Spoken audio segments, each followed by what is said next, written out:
नमस्कार दोस्तों, NPS study centre में आपका स्वागत है। आज हम लेकर आए हैं एनटीपीसी मैथ को, ठीक है, जो कि मैथ की सीरीज के अगला पार्ट है। इससे पहले ये सीरीज लगातार चल रहा है और जो है इसके अलावा मैथ के अलावा आपको एनटीपीसी का जो है आपको static GK GS, MTS, SSC CGL और सीएचएसएल का भी आपको जो कि जीके जीएस और इंग्लिश प्रोवाइड कराया जा रहा है, ठीक है। तो उसे ज़रूर अवश्य देखें और साथ ही साथ आप अगर अभी तक टेलीग्राम चैनल पर जुड़े नहीं हैं तो उस पर भी जुड़ जाएं ताकि आपको जो है पीडीएफ भी आपको मिल सके, ठीक है। आगे देखते हैं। ये देखिए, ये आपका जो है एनटीपीसी 1/2/2021 को एग्ज़ाम हुआ था। इसका मैं मैथ का एनालिसिस कराऊंगा, ठीक है। विश्वास नहीं होता है तो आप जाके आप चेकआउट भी कर सकते हैं कि प्रीवियस ईयर है कि नहीं, कि एकदम ये असली एकदम प्रीवियस पेपर है, ठीक है। चलिए अगले प्रश्न, पहला प्रश्न की ओर बढ़ते हैं हम लोग। पहला प्रश्न बोलता है, पहला प्रश्न है आपका कि 1/3, 4/3 और 3/4 का योग मतलब प्लस पूछा है, ठीक ना, एडिशन पूछा है कि क्या होगा। अब ये देखिए भाई, अब ऐसा प्रश्न पूछा है तो मैं तो कुछ नहीं कर सकता हूँ, लेकिन मुझे तो कराना पड़ेगा क्योंकि यहाँ पर सभी लोग आते हैं, कम से कम ज़्यादा से ज़्यादा। आगे अच्छे क्वेश्चन भी हैं मैंने, ठीक ना, आगे अच्छे क्वेश्चन है, मैंने वो सब कराऊंगा आपको, ठीक है। चलो देखते हैं इसे। तो 1/3 प्लस 4/3 प्लस 3/4 ऐसे लिख लीजिएगा। इसके बाद क्या करना है, हमें नीचे के एलसीएम लेना है। तो नीचे एलसीएम क्या हो जाएगा, 12 हो जाएगा, ठीक है। 3 से 4 गुना तो 4 हो जाएगा। यहाँ से 3 से 4 गुना तो 4 चुके 16 प्लस 4 तिया 9, टोटल हो जाएंगे आपके 29/12। तो इसका जो आंसर हो गया वो आपका 4th हो गया। अगले प्रश्न की ओर बढ़ते हैं। अगला प्रश्न देखिए, अगला प्रश्न है आपका, बिंदु ए बी और सी केंद्र ओ वाले वृत्त पर स्थित है। बिंदु ए बी और सी ओ वाले वृत्त पर स्थित है।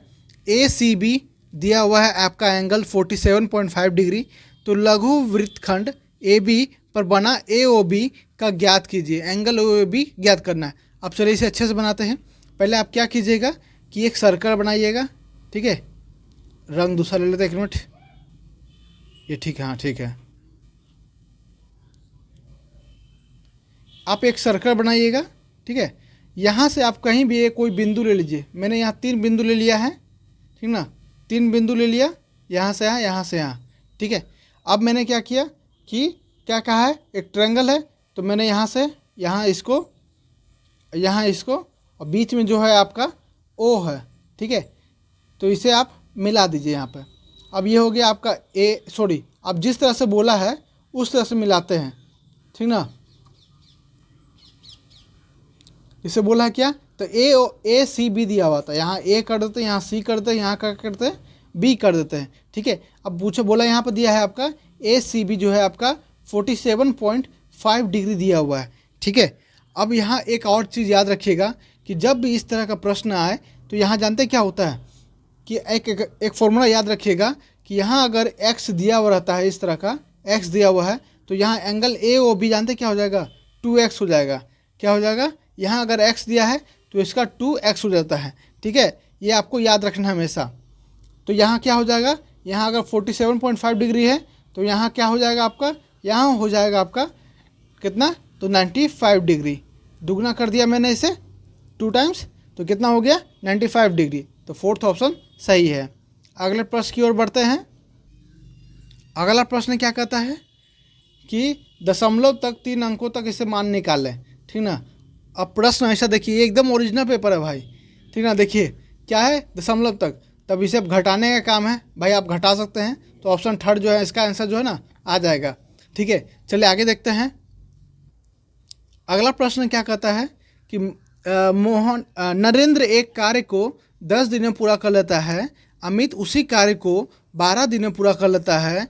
उन दोनों की एक साथ मिलकर उसी कार्य को पूरा करने में कितने दिन का समय लगेगा, ठीक है। तो अब चलते हैं, नरेंद्र की बात कर रहा है पहले। तो नरेंद्र को हम क्या कर रहे हैं, 10 दिन में ये काम करता है, ठीक है। अमित क्या करता है, तो ये 12 दिन में काम करता है, ठीक है।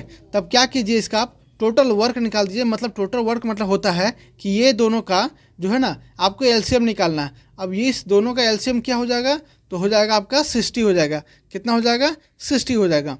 अब ये जो हो गया टोटल वर्क हो गया, मतलब इसका एलसीएम निकाल कर 60 हो गया, एलसीएम निकाल कर ये हो गया आपका टोटल वर्क 60। ठीक है, अब इसका एफिशिएंसी निकालते हैं कि कितने की क्षमता से काम करेगा। तो 10 को हम क्या करते हैं 60 से डिवाइड करेंगे तो इसके 6 की क्षमता से काम करेगा। 12 को अगर 60 से डिवाइड करेंगे तो कितना, 5 की क्षमता से ये काम करेगा। अब क्या बोला यहाँ पर कि उन दोनों के एक साथ मिलकर उसी कार्य को कितना करेंगे, तो उन दोनों को क्षमता निकाल दिए कितना, तो 6 और 5 तो टोटल मिला के कितना हो गया, 11 हो गया। अब ये क्षमता हो गया आपका। अब बोला है कि दोनों कार्य करेगा, तो टोटल कार्य कितना हमारा है, तो टोटल कार्य जो हमारा है वो 60 है। तो क्या करेंगे हम लोग, क्षमता को इससे डिवाइड कर देंगे 60 से। ठीक है, तो कितना हो जाएगा ये 11 पचे 55, बचा 5/11। ठीक है, तो ये हो जाएगा आपका ऑप्शन जो ए जो है सही है। अगले प्रश्न की ओर बढ़ते हैं।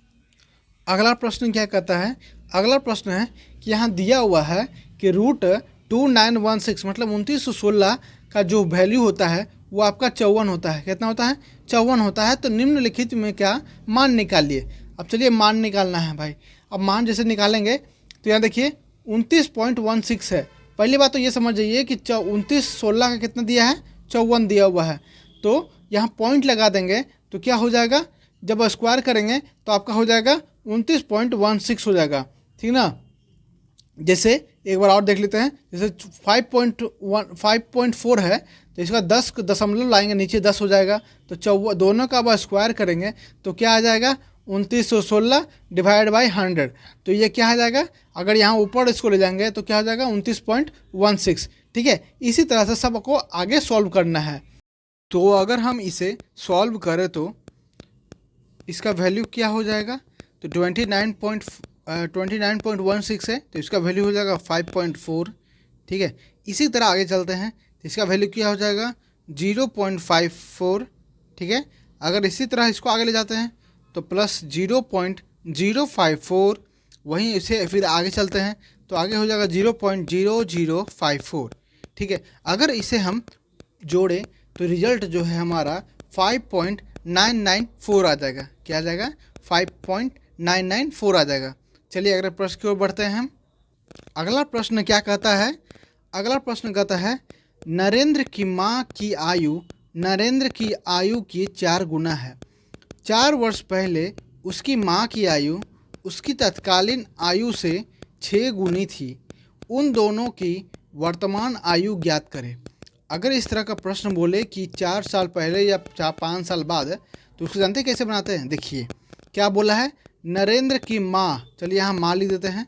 ठीक है, और नरेंद्र लिख देते हैं। ठीक है, अब चलिए देखते हैं आगे क्या बोला है।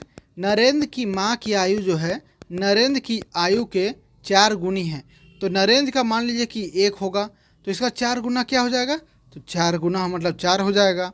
ठीक है, अब फिर बोला है कि 4 वर्ष पहले, तो 4 वर्ष पहले क्या कीजिएगा, यहाँ पर 4 लिख के यहाँ माइनस लगा दीजिएगा ताकि पता चले कि 4 वर्ष पहले का हम यहाँ पर रेशियो बना रहे हैं। ठीक है, वहीं आगे चलते हैं। आगे लिखा है कि जब 4 वर्ष पहले क्या था कि उसकी माँ की आयु जो था ना तत्कालीन आयु से 6 गुनी थी। क्या बोला है, 6 गुनी थी। तो 6 गुना इसको कर देते हैं। ठीक है, अब आगे देखिएगा क्या होता है ना, इसमें जब रेशियो जब ऐसा बनाते हैं हम लोग रेज का, तो क्या देखते हैं कि जो उम्र जो घटी है 4 से 6, तो ये जो ना इसका रेशियो और इसका रेशियो जो है ना ये बराबर होना चाहिए। यहाँ से 1 से 1 ही हुआ है मतलब 0 है, यहाँ 4 से 6 है तो यहाँ 2 बढ़ रहा है। तो इसे जो ना हमें बराबर करना होता है। ठीक है, तो चलिए बराबर करते हैं हम लोग इसे। तो क्या करें, क्या कीजिएगा, ये जो है 6:1, इसका डिफरेंस देखिएगा कितना है, तो 5 है। इसका डिफरेंस देखिएगा तो कितना है, 3 है। तो अब क्या करना है, ये हो गया। अब ये जो डिफरेंस निकाले हम लोग 5, इसको मल्टीप्लाई कर दीजिए इस वाले रेशियो से। ठीक है, तो यहाँ क्या हो जाएगा 20 और यहाँ क्या हो जाएगा 5। और इसका जो डिफरेंस था 4-1 का, इसका डिफरेंस को हम लोग मल्टीप्लाई कर देंगे इस वाले रेशियो से। तो क्या हो जाएगा 18। ठीक है, और यहाँ हो जाएगा 3। ठीक है, अब ये देखिए अब बराबर हो गया। ये हमारा रेशियो 2 घट रहा है। ठीक है, 2 इसमें भी घट रहा है, तो ठीक है बराबर हो गया। अब क्या करना है कि जो ये 2 जो है, अब ये 2 जानते हैं किसका बराबर हो गया, इस 4 के बराबर हो गया। कैसे बराबर हो गया, क्योंकि 4 वर्ष पहले की बात कर रहा है, लेकिन हमें अभी तक सिर्फ 2 वर्ष पहले का दिख रहा है यहाँ पे, तो हमें तो 4 वर्ष लाना है ना, तो 2 वर्ष को हम लोग क्या करेंगे, इसके बराबर कर देंगे। तो 1 के बराबर क्या हो गया, 2 हो गया। ठीक है, कितना हो गया, 2 हो गया। अब क्या कर रहे हैं हम, अब ये जो है हमारा रेशियो हो गया कि 1 के बराबर 2 हो गया। अब इस 2 को हम लोग जो है इस पूरे से मल्टीप्लाई कर देंगे। ठीक है, तो यहाँ से हम इसे साफ करते हैं। क्या लाए थे, 1:2 लाए थे, तब क्या करें, इससे पूरा मल्टीप्लाई करना है। तो क्या हो गया, यहाँ पे 40 हो गया, और यहाँ क्या हो गया, 10 हो गया। यहाँ 2 से इसे 18 से मल्टीप्लाई करेंगे तो कितना हो जाएगा, 36, और 2 से 3 से मल्टीप्लाई करेंगे तो कितना हो गया, 6। अब देखिए क्वेश्चन हमारे अनुकूल जो है आंसर आ रहा है। देखिए क्या कहा था कि नरेंद्र की माँ जो थी, ये माँ थी और ये नरेंद्र था, तो इसकी 4 गुना थी। देखिए 10 वर्ष हो गया, इसका 4 गुना 40 हो गया। वहीं अगर कहा 4 वर्ष पहले, 4 वर्ष पहले, देखिए 4 वर्ष पहले हो गया 36, और यहाँ हो गया 4 वर्ष पहले 6, उसकी तत्कालीन आयु की 6 गुना थी, तो 6 गुना देखिए ये आ गया। तो मतलब जो मेरा है ये परफेक्ट बैठ गया है। अब पूछा गया है कि उन दोनों की वर्तमान आयु ज्ञात करें, तो वर्तमान आयु मतलब जो 4 गुना है ये, ठीक है, 40 और 10, तो ये दोनों हो गया वर्तमान आयु। वहीं पूछता अगर कि पहले की आयु, 4 वर्ष पहले की आयु, तो कितना था, 36 और 6, लेकिन पूछा है वर्तमान आयु, तो वर्तमान आयु कितना हो गया, 10 और 40। तो आशा है कि ज़रूर समझ में आया होगा। चलिए आगे बढ़ते हैं अगले प्रश्न की ओर। देखिए अगला प्रश्न क्या कहता है, अगला प्रश्न है आपका कि ए और बी का जो है हमें रेशियो दे दिया गया है 3 और 4। ठीक है, ए और बी का रेशियो दे दिया है 3 और 4। तो ये कहा जा रहा है तो व्यंजक 5a - 3b by 7a + 2b का मान ज्ञात करें। तो अब डायरेक्ट ये दे दिया है कि ए का वैल्यू 3 और बी का वैल्यू 4, तो हम लोग क्या करेंगे, डायरेक्ट यहाँ पुट कर देंगे। तो ए का वैल्यू 3 - 3 इंटू बी का वैल्यू क्या था, तो 4 डिवाइडेड बाई 7 है, ए का वैल्यू 3 + 2 इंटू बी का वैल्यू 4। अगर इसे हम सॉल्व करेंगे तो कितना आ जाएगा, ये हमारा 15 - 12 डिवाइडेड बाई 21 + 8, टोटल कितना हो गया, 3/29 हो गया। ठीक है, तो आपका आंसर जो है सी सही है। चलिए अगले प्रश्न की ओर बढ़ते हैं। अगला प्रश्न क्या कहता है, अगला प्रश्न है आपका, बोला है सीता एक होटल को 20 दिन में साफ कर देती है, तो रीता उसी होटल को 30 दिन में साफ कर देती है, तो दोनों मिलाकर होटल कितने दिन में साफ करेगी। ठीक है, तो क्या बोले हैं, सीता जो है 20 दिन में साफ करती है, वहीं रीता जो है 30 दिन में साफ करती है। ये हो गया दिन का बात हो गया। यहीं टोटल वर्क की बात करें तो टोटल वर्क क्या हो जाएगा, ये इस दोनों का एलसीएम, एलसीएम कितना हो जाएगा आपका, 60 हो जाएगा। ठीक है, एलसीएम मालूम है निकाला ना, इतना तो बताना नहीं पड़ेगा क्योंकि ठीक है एलसीएम क्या हो गया, 60 हो गया। वहीं अगर हम एफिशिएंसी की बात करें तो 60 को हम 20 से डिवाइड करेंगे तो एफिशिएंसी इसका कितना आ जाएगा, 3। वहीं अगर 60 को 30 से डिवाइड करेंगे तो रीता का एफिशिएंसी आ जाएगा 2। ठीक है, अब बोला है कि दोनों मिलकर होटल को कितने दिन में साफ़ करेगी, तो टोटल दोनों मिलकर कितना हो गया, 5 वर्क हो गया, 5 एफिशिएंसी से।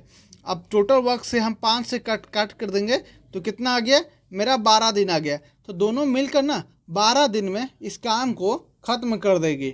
ठीक है, चलिए अगले प्रश्न की ओर। अगला प्रश्न है, देखिए इतना आसान प्रश्न है कि आप आराम से जो है ना एनटीपीसी का मैथ को सॉल्व कर सकते हैं। अब इसमें मैं क्या बताऊं, देखिए कर देता हूं फिर भी। 9/3 - 5 × 5, पहले ब्रैकेट को हम लोग सॉल्व करेंगे। क्या करेंगे, बोर्डमस मालूम होगा, BOD बोर्डमस मतलब bracket of divided multiply addition तब सब्ट्रैक्शन। पहले ब्रैकेट को ठीक करेंगे, अगर ब्रैकेट दिया रहा है तो। उसके बाद अगर ऑफ लिखा रहा तो ऑफ यूज करेंगे, उसके बाद ही हम डिवाइडेड का यूज करेंगे, उसके बाद हम लोग मल्टीप्लाई यूज करेंगे, तब एडिशन का यूज करेंगे, तब जाके सब्ट्रैक्शन का यूज करेंगे। ठीक है, तो इसको हम सॉल्व करते हैं। पहले आप जो है ब्रैकेट को यूज करें तो 9/3 मतलब हो गया आपका 3। ठीक है, माइनस लगा दीजिए, अब ब्रैकेट ख़त्म हो गया। अब 5 × 4 डायरेक्ट नहीं कर दिया क्योंकि ये ब्रैकेट के अंदर है, तो ब्रैकेट के अंदर है 5 + 4 मतलब 9, ठीक है। अब मल्टीप्लाई कीजिए, कितना हो गया 45, ये माइनस में 3 तो कितना हो गया -42। आंसर क्या होगा -42। चलिए आगे बढ़ते हैं। अगला प्रश्न है, हाँ ये देखिए बहुत ही अच्छा प्रश्न है, बहुत मस्त क्वेश्चन है ये, ठीक ना। इसे अच्छा से देखिएगा, एक बार 2 बार देखिएगा, अगर नहीं समझ में आए तो दोबारा देखिएगा, मैं इसको अच्छा से बताता हूँ, ठीक है। देखिए क्या बोला है, एक समबाहु त्रिभुज है के अंतर्वृत्त, समबाहु त्रिभुज का मतलब कि 60 डिग्री, क्या होता है 60 डिग्री, ठीक है। समबाहु त्रिभुज का मतलब 60 डिग्री, सभी का 60 डिग्री होगा। और समकोण का ट्रायंगल का मतलब जो है एक का है जो 90 डिग्री, बाकी का हो जाएगा आपका या तो 45 या तो 45 इस तरह का, या तो 30 नहीं तो 60, ठीक है। समकोण बोलते हैं इसको, इसको क्या बोलते हैं समबाहु, right angle triangle, equilateral triangle, ठीक है। चलिए देखते हैं क्वेश्चन को हम लोग। क्वेश्चन बोला है कि एक समबाहु त्रिभुज के अंतवृत्त के अंदर एक वर्ग खींचा गया है, यदि त्रिभुज की एक भुजा x है तो वर्ग का क्षेत्रफल ज्ञात करें। चलिए पहले बनाते हैं समबाहु त्रिभुज, थोड़ा बड़ा बनाइएगा ताकि बनाने में आसान हो। ये हो गया समबाहु त्रिभुज, इसके अंदर बोला गया है एक सर्कल है, ठीक है। अब इस सर्कल के अंदर जो है आपको राइट एंगल स्क्वायर बना हुआ है, ठीक है, इस तरह का। तब इससे क्या करें आगे हम, यहाँ ए कर दीजिए, ये बी हो गया, ये सी हो गया। अब यहाँ से एक ड्रॉ कर दीजिए, जो कि आपका जो हो गया हाइट हो गया किसका, तो समबाहु त्रिभुज का ये हाइट हो गया। तो यहाँ क्या कर दीजिए एच लिख दीजिए, ठीक है। यहाँ सी के बाद डी, ई, एफ और ये जी, और यहाँ बीच में जो है सर्कल का ओ हो गया सेंटर, ठीक है। अब पहले एक बात ध्यान दीजिएगा कि जब भी समबाहु त्रिभुज को यहाँ पर ओ सेंटर से अगर हम काटते हैं तो ये जो है 2:1 के रेशियो में कटता है। किस रेशियो में कटता है, तो 2:1 के रेशियो में कटता है। यहाँ लिख देते हैं AO बाई OH जो है आपका 2:1 के रेशियो में कटता है। टोटल 3 होता है, उसमें से 2:1 में कटता है। अब इसे सॉल्व करते हैं, अच्छा से बैठ के देखिएगा एकदम माइंड फ्रेश होकर, ठीक है। चलिए देखते हैं आगे हम कि देखिए पहले क्या था कि AH और B क्या है, AH और B में 90 डिग्री कौन सा हो गया, तो यहाँ हो जाएगा आपका H पर AH, B जो है आपका 90 डिग्री हो जाएगा, कितना हो जाएगा, तो 90 डिग्री हो जाएगा। चलिए अब इसको देखते हैं आगे। तो क्या होता है फॉर्मूला, एक पता है आपको समकोण का, ये आपका समकोण बन गया है, क्या है समकोण बन गया है, तो AH by AB, AH by AB आपका क्या हो जाता है, तो साइन 60 डिग्री, क्योंकि ये जो है आपका जो क्या है समबाहु त्रिभुज है, मतलब इक्विलेटरल ट्रायंगल है, तो ये 60 डिग्री होगा सभी, ठीक है 60।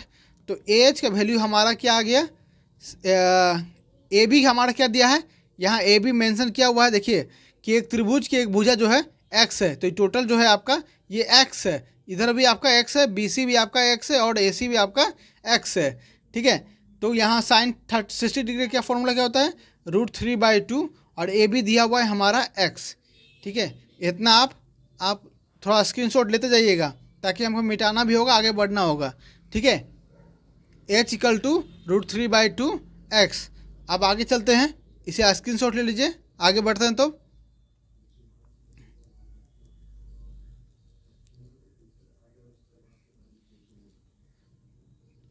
तो क्या आ गया हमारा H का वैल्यू √3/2x, ठीक है। अब आगे बढ़ते हैं। तो अब OH देखिए, OH का ये जो OH है ये आपका क्या हो जाएगा, रेडियस हो जाएगा। रेडियस इधर से भी हो जाएगा, इधर से भी हो जाएगा, इधर से भी हो जाएगा, इधर से भी होगा और रेडियस यहाँ भी होगा, ठीक है। तो हम लोग पहले रेडियस निकालते हैं, R निकालते हैं। तो OH का मान क्या हो जाएगा, AH, भाई मैंने क्या बताया कि AH/3 हो जाएगा। क्यों हो जाएगा AH/3, क्योंकि जो है 2:1 में काटता है, ठीक है। अब आगे देखते हैं, OH का बराबर क्या हो जाएगा, AH का वैल्यू अभी हम लोग निकाले थे, क्या निकाले थे, √3/2x बाई यहाँ 3 है, ठीक है। तो क्या हो गया वैल्यू टोटल, x √3/2 सॉरी 6, क्या हो गया, नीचे आ जाएगा, मल्टीप्लाई हो जाएगा 2 इंटू 3, तो 6 आ गया, x√3/6। ये याद रखिएगा। अब ओ एच का वैल्यू क्या हो गया, तो x√3/6। अब यही आपके जो बराबर हो गया, ये आपका रेडियस हो गया। क्या हो गया, रेडियस हो गया। ठीक है, अब चलिए आगे देखिएगा।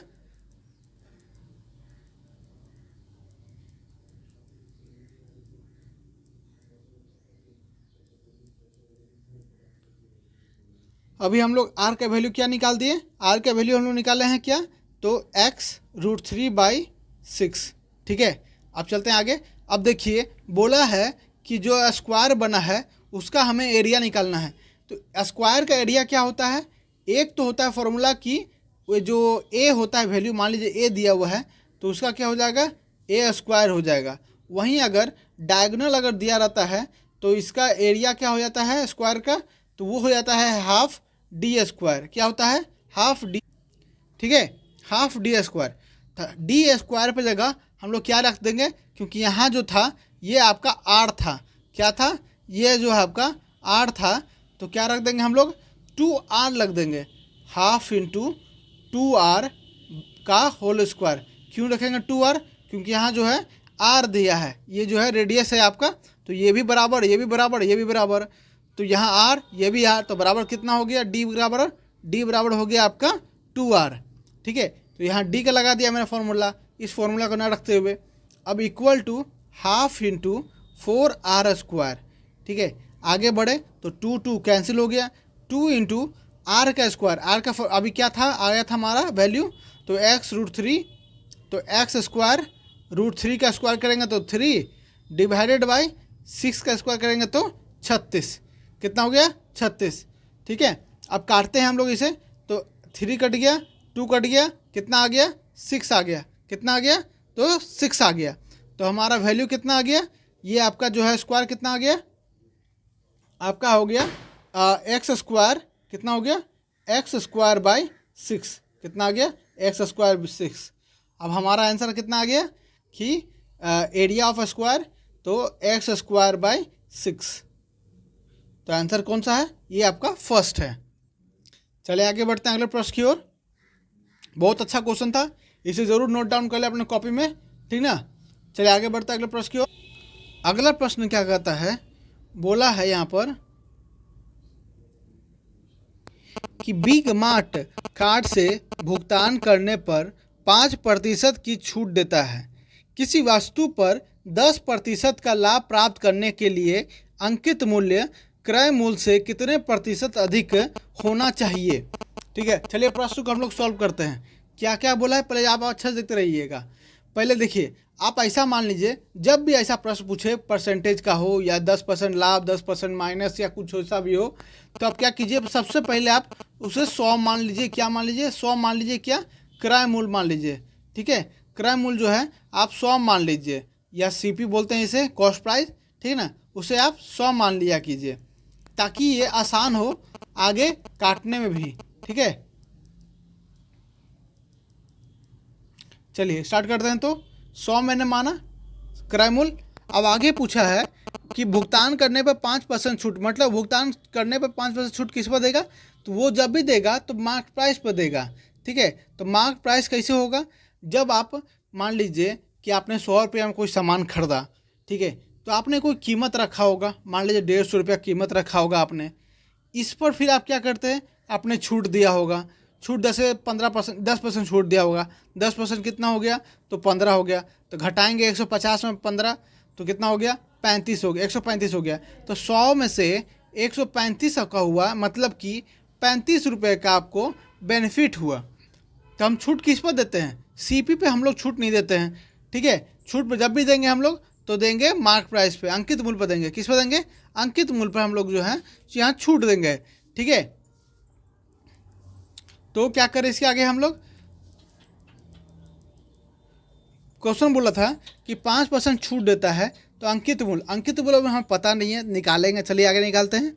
आगे बोला है कि किसी वस्तु पर कि 10% लाभ प्राप्त करता है, तो मान लीजिए अगर जैसे कि अभी मैंने बोला कि 135 पर, तो वो 35 रुपये का नहीं लाभ प्राप्त हुआ ना, तो मतलब कि 10% लाभ बोल रहा है, तो 10% लाभ हो रहा है, तो मतलब 100 से 110 पर बेचा होगा, तभी तो उसे 10% का लाभ हुआ होगा। ठीक है, तो ये कितना पर हो गया, ये आपका लाभ हो गया 10% का। ठीक है, अब जो है कोई चीज़ जो सामान उसने अंकित मूल्य किया होगा, मान लीजिए 120, 125, 130, तो उस पर जो है 5% छूट देने के बाद ना वो 110 रुपया में बेचता है, 110 रुपया में बेचता है, तभी तो वो जो है उसे 10% का लाभ हुआ। ठीक है, चलिए अब आगे देखते हैं इसके हम। तो ये हो गया आपका कि 5% छूट बेचने के बाद। तो 110 को हम लोग क्या करेंगे कि 5% छूट वो बेचा, मतलब कि 100 में से 95 रुपये में दिया। ठीक है, लेकिन हमें अंकित मूल्य निकालना है, तो 100 रुपये से मल्टीप्लाई तो करना होगा ना। ठीक ना, अब आगे बढ़ते हैं हम लोग। तो इसे काटते हैं, 19 पचे 95 और 20 पचे 100। ठीक है, मल्टीप्लाई करेंगे तो कितना हो जाएगा, ये आपका हो जाएगा 2200। कितना हो गया, 2200 बटा में 19। अगर इसे हम सॉल्व करें 2200 बटा में 19, तो आपका आंसर कितना आ जाएगा, 115। काटेंगे तो 19 1 5 बचेगा 5। ठीक है, तो कितना आ जाएगा आपका ये 115 बटा में 15 बटा में 19 आ जाएगा। तो ये जो है आपका जो 100 रुपया जो कॉस्ट प्राइस आप रखे थे, मतलब क्रय मूल्य जो रखे थे, उससे कितना ज़्यादा है, तो 15 बटा में 19 जो है परसेंटेज ज़्यादा है। तो आंसर कितना हो गया हमारा, 4th हो गया। कितना ज़्यादा है, तो 15 बटा में 19 जो है ये ज़्यादा है। ठीक है, यही पूछा गया है, क्रय मूल्य से कितने प्रतिशत अधिक है, तो क्रय मूल्य से हमारा जो है 15 बटा 19 जो है ज़्यादा है। चलिए अगले प्रश्न की ओर। अगला प्रश्न क्या कहता है हमारा, अगला प्रश्न हमारा बोलता है, एक कक्षा में 5 छात्रों के प्राप्तांकों का औसत जो है 39.2 है, और उनमें से 3 के प्राप्तांकों का औसत जो है 41 है। शेष 2 छात्रों का प्राप्तांकों का औसत ज्ञात करें। तो मान लीजिए जैसे कि यहाँ बोला है 5 छात्रों का, तो 5 छात्र कर दिए। औसत कहा जाए तो जितना औसत दिया जाए उससे उतना से मल्टीप्लाई कर देना है। ठीक है, तो ये कितना हो जाएगा, ये मल्टीप्लाई करने के बाद ये हमारा जो है 196.0 आ जाएगा, मतलब 196 आ जाएगा अगर मल्टीप्लाई करें तो। यही उसके बाद बोला है कि उनमें से 3 के प्राप्तांकों, मतलब कोई 3, जरूरी नहीं है कि शुरुआत के 3, अंतिम 3, बीच का 3, कोई भी 3 का जो है ना उसका औसत दिया है कितना, तो 41 दिया है। ये आपका टोटल वैल्यू हो गया पाँचों का। ये शुरुआत का बोल रहा है या 3 का, किसी का भी बोल रहा है, तो उसका वैल्यू दिया है 41 है। मल्टीप्लाई करेंगे तो कितना हो जाएगा, 123 हो जाएगा। अब ये जो है 123 आया है सिर्फ आपके 3 स्टूडेंट से, और टोटल तो 5 स्टूडेंट था, तो कितना स्टूडेंट की कमी हो रही है, तो 2 स्टूडेंट की कमी हो रही है। तो हम लोग क्या करेंगे कि 196 से 123 घटा देंगे। 123 घटाएंगे तो कितना आ जाएगा, 6 में 3 और 9 3 7, कितना आ गया, 73 आया। अब 73 जो है ये आपका 2 स्टूडेंट का जो है औसत मान है। तो 73 को हम क्या करेंगे कि 2 से डिवाइड कर देंगे, तो आंसर कितना आ जाएगा मेरा, 36.5 आ जाएगा। कितना आ जाएगा, 36.5 आ जाएगा। तो ऑप्शन बी जो है हमारा सही होगा। अगले बढ़ते हैं अगले प्रश्न की। अगला प्रश्न है आपका, वो पूछा है कि इसका जो है आपको HCF निकालना है। क्या निकालना है, महत्तम निकालना है, मतलब HCF निकालना है। तो HCF निकालने के लिए क्या करना होगा कि जो है इसे हमें तोड़ना होगा। ठीक है, ताकि तीनों का जो वैल्यू हो ना सेम हो, क्या हो, सेम हो, तभी जो है वो आपका सही होगा। चलिए करते हैं। तो इसमें करते हैं 12 × 15 में, तो 4 × 3 12 होता है, इंटू 5 × 3 तो 15 होता है। ये पहला का हो गया। दूसरा के बाद देखें तो 5 × 3 15 होता है, और 60 × 3 ये 21 होता है, ये दूसरा हो गया। वहीं अगर हम तीसरा करें 7 × 3 इंटू 4 × 3, ये हो गया, तीसरा का हो गया, इसका हो गया। अब इन तीनों में से कॉमन निकालिए जो तीनों में मल्टीप्लाई हो। जैसे कि यहाँ पर देख रहे हैं 3 3 3 3 3 3, ठीक है, लेकिन 4 सिर्फ एक जगह है, यहाँ है, तो तीनों में होना चाहिए सेम, तभी जाके वो आपका जो है ना HCF निकलता है। 5 यहाँ है, 5 यहाँ है, लेकिन 5 इसमें नहीं है, तो ये 3 3, मतलब तीनों का मल्टीप्लाई हो गया 9, इसका मल्टीप्लाई हो गया 9, इसका मल्टीप्लाई हो गया 9। तो जो कॉमन फैक्टर हो गया HCF का, तो वो हो गया आपका 9। जो 9 जो है तीनों में मल्टीप्लाई है, तो HCF क्या करते हैं, जो ज़्यादा जिसमें जो कॉमन हो तीनों में, ठीक ना, कॉमन हो तो क्या करेंगे, तो 9 हो गया इसका आंसर। ऑप्शन ए जो है सही हो गया। अगले प्रश्न को बढ़ते हैं।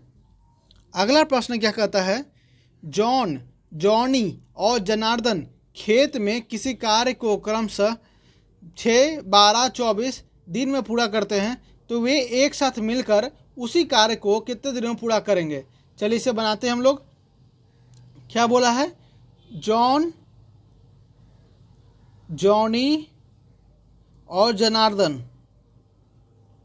जॉन कितना करता है, तो 6, जॉनी कितना करता है 12, और जनार्दन कितना करता है, तो 24। अब ये तीनों जो है वर्क हो गया। अब इस तीनों का टोटल वर्क हम निकालें तो एलसीएम निकालेंगे। एलसीएम कितना हो जाएगा इसका, एलसीएम इसका हो जाएगा आपका 24 हो जाएगा। कितना हो जाएगा, 24 हो जाएगा। अब हम लोग क्या करेंगे, तो इसका एचसीएफ मतलब ये एफिशिएंसी निकालेंगे, क्षमता निकालेंगे, तो 4 हो जाएगा। डायरेक्ट अब देखिए कि 6 से 24 से डिवाइड करेंगे 6 को तो कितना आएगा, 4, 12 को 24 से डिवाइड करेंगे तो 2, 24 को 24 करेंगे तो 1, इतना हो गया। अब पूछा है एक साथ मिलकर उसी कार्य को कितने दिन में पूरा करेंगे। टोटल कितना हो गया, 7 हो गया। कितना हो गया, 7 हो गया। अब 7 हो गया, तब 7 को क्या करेंगे हम लोग, 24 से डिवाइड देंगे, तभी तो तीनों मिलकर पूरा काम पूरा करेगा ना। पूरे काम को 7 से डिवाइड करेंगे तो कितना हो जाएगा आपका, ये 3, 7 या 21 और 3 बचा 7। तो ऑप्शन जो है एक जो है ये आपका सही है। चलिए अगला प्रश्न की ओर बढ़ते हैं। अगला प्रश्न क्या कहता है, अगला प्रश्न है आपका, यदि एक विक्रेता अपने माल का अंकित मूल्य क्रय मूल्य से 20% अधिक रखता है और 20% के छूट देता है, तो उसका लाभ और लाभ या हानि ज्ञात कीजिए। मतलब बोला जा रहा है कि जब इस तरह का क्वेश्चन जब होगा तो क्या कीजिए, मैंने आपको शुरुआत में ही बोला, क्या मान लीजिए, तो 100 मान लीजिए, ठीक है, 100 मान लीजिए। अब क्या बोला है कि एक विक्रेता ने अपने माल का अंकित मूल्य जो है क्रय मूल्य से 20% अधिक रखा, मतलब एमपी जो है अपने सीपी से 20% अधिक रखा, तो कितना हो गया, ये 20% अधिक रखेगा तो 20% अधिक रखा तो 120 हो गया, ठीक है। 100 का 20% निकालेंगे तो कितना हो जाएगा, 20। अब 20 बढ़ा देंगे, जोड़ देंगे तो कितना हो गया, 120। उसके बाद कहता है और 20% छूट देता है। तब देखिए अब छूट किस पर देगा, तो मार्क प्राइस पर देगा। किस पर देगा, मार्क प्राइस पर देगा। तो मार्क प्राइस इसका क्या है, 120 है। अब 120 का हम लोग 20% छूट निकालेंगे तो एक मान लीजिए मल्टीप्लाई कीजिए, 120 का 20% कितना हो जाएगा, तो ये आपका हो गया 24। कितना हो गया, 24। तब 120 से हम लोग 24 घटाएंगे तो कितना आ जाएगा, 96 आ जाएगा। कितना आ जाएगा, 96। देखिए अब उसने खरीदा है 100 रुपये में, सीपी जो उसका था क्रय मूल्य जो 100 रुपये था, लेकिन बेच रहा है यहाँ पर 96 रुपये में, तो क्या लगता है प्रॉफिट होगा, नहीं भाई, प्रॉफिट कैसे हो जाएगा। तो ये जो है आपका घाटा में जा रहा है। तो कितना घाटा जा रहा है, 4 घाटा जा रहा है। तो 4% जो है यहाँ पर जो है घाटा में जा रहा है। तो ऑप्शन 2 जो है ये सही है। चलिए अगले प्रश्न की ओर बढ़ते हैं। अगला प्रश्न की ओर देखें तो अगला प्रश्न कहता है, 150 मीटर ऊंची मीनार से वाहन की दूरी ज्ञात कीजिए यदि वाहन का अवनयन कोण जो है 45 डिग्री है, ठीक है। मान लीजिए कोई मीनार है इतना बड़ा, ठीक है। अब बोला है कि 150 मीटर ऊंची मीनार है, तो ये 150 मीटर ऊंची हो गया, ठीक है। उसके बाद बोलता है वाहन से दूरी, मान लीजिए कोई वाहन जो है इस पॉइंट पर है, इस पॉइंट को अगर हम जोड़े, उसके बाद हम लोग जो अवनयन कोण बनता है वो जो बनता है आपका जो नीचे जो खड़ा होता है उससे और बिल्डिंग का टॉप से, तो यहाँ जो दिया हुआ है ये आपका दिया हुआ है 45 डिग्री, ठीक है। अब जो है हम लोग क्या करेंगे कि जो है हमें पूछा है यहाँ एक्स इतना दिया हुआ है 150 हाइट दे दिया है, और यहाँ जो है डिस्टेंस निकालना, तो हम लोग डी यहाँ कर देते हैं, ठीक है। तब हम tan 45 का फार्मूला लगाएंगे, tan का फार्मूला लगाएंगे तो tan 45 का मतलब होता क्या है, जो h होता है वही d होता है, मतलब h के बराबर d, h के बराबर d। अब h का वैल्यू क्या दिया, tan 45 का वैल्यू क्या होता है, तो 1 होता है।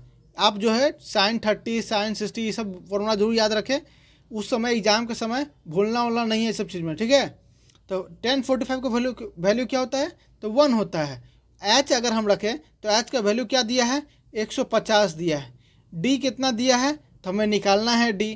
अब d को अगर हम इधर मल्टीप्लाई करें तो d का वैल्यू हमारा क्या आ गया, तो 150 आ गया। कितना आ गया, 150 आ गया। तो हमारा आंसर जो है डी का वैल्यू जो है, डिस्टेंस जो है वो हमारा 150 मीटर आ गया।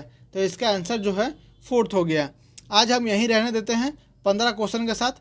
नेक्स्ट वीडियो में इसी के आगे 15 क्वेश्चन को मैं कंप्लीट करवा कर इसको पूरा ख़त्म करवा दूंगा। ठीक है, चलिए तो फिर मिलते हैं अगले नेक्स्ट वीडियो में। धन्यवाद।